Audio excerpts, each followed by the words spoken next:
Okay, so I had taken one side and I did this application this way. From here, I'm going to do a mirror image exactly over to the opposite direction. Okay, so what's going to happen this time is as the person's come in, I had him up into this lock. Maybe he stands up. I'm going to grab his head once again and pull him, boom, into the knee strike. It leaves this leg weak and available to me. My crossover step is now going to trap the leg, and I'll show you in a second. My knee is going to apply on a nerve. So let's turn this way, sir. Okay, and I'm going to do it on the opposite side. I would be trapping his leg from the outside and applying my knee going down on the other side of his leg, but for the camera, I'll show you this way. The leg that's stepping in to trap is just holding the leg so it's like it's firm to push against. My opposite knee is going to come down on the nerves of the leg.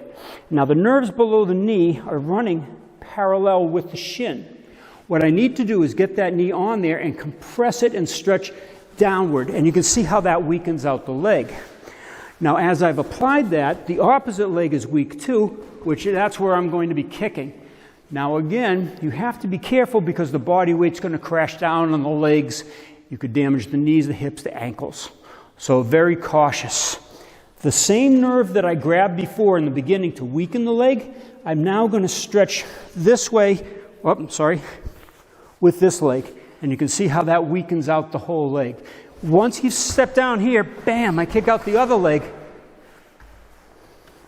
And then the person will collapse. So from this position, I went for the knee, didn't work.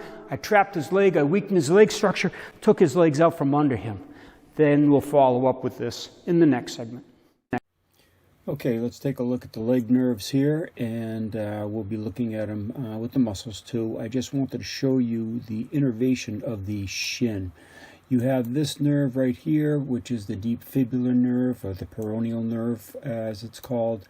You have other branches, missed it there, and the superficial fibula, same peroneal nerve. You have these nerves over here, which is the tibial. And of course you have inner nerves as well. So basically anywhere you decide to drop your knee, you're going to catch something. All right, and you can see these nerves in the back as well. And let's see if I can catch that nerve there. This is the medial cutaneous. Doesn't matter what you call it. This is the tibial, as I mentioned before. A lot of nerves. Now let's put the muscles on there and see what we can see. You can see that in some locations, like right up in here where I was targeting in the film, it's very exposed. Okay, you can also see on the middle of the calf muscle, you can get a good exposure as well.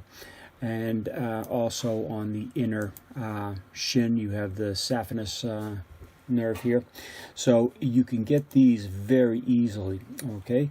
Now, if you miss the nerve, you also have the muscle spindle cells and the Golgi tendon organs that are involved here as well. That will cause a reflexive action and a dropping of the body weight. So it's not imperative you have the best accuracy on this. You're going to catch something. Of course, catching it in the pockets where the nerves are, you're going to have a double effect, because not only are you going to catch this nerve right in through here, but you're also going to catch the muscle spindle cell or Golgi tendon receptor. In the back, you see the same thing. Now, the nerve that I target a lot is this common fibula, because it's very weak. When you see me grabbing the leg in the Kata film, you'll see that this is the nerve that I grab and pinch. We've worked with this with grappling in a lot of my prior films as well as courses. But again, you can get many different nerves around the legs. Now, the place you cannot get with any effect is right here on the shin bone.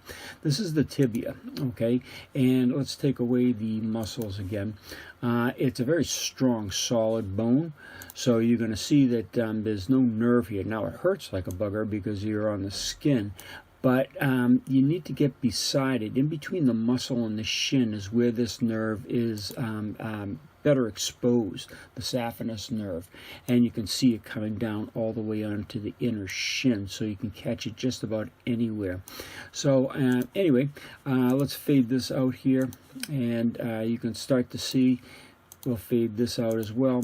You can start to see that they're close to the surface because you just have the skin and fat tissue over it. So very easy to cut into, bracing it on the other side and digging the nerve into the bone, also stretching the muscles or the tendons. And that's the Hangetsu leg trap.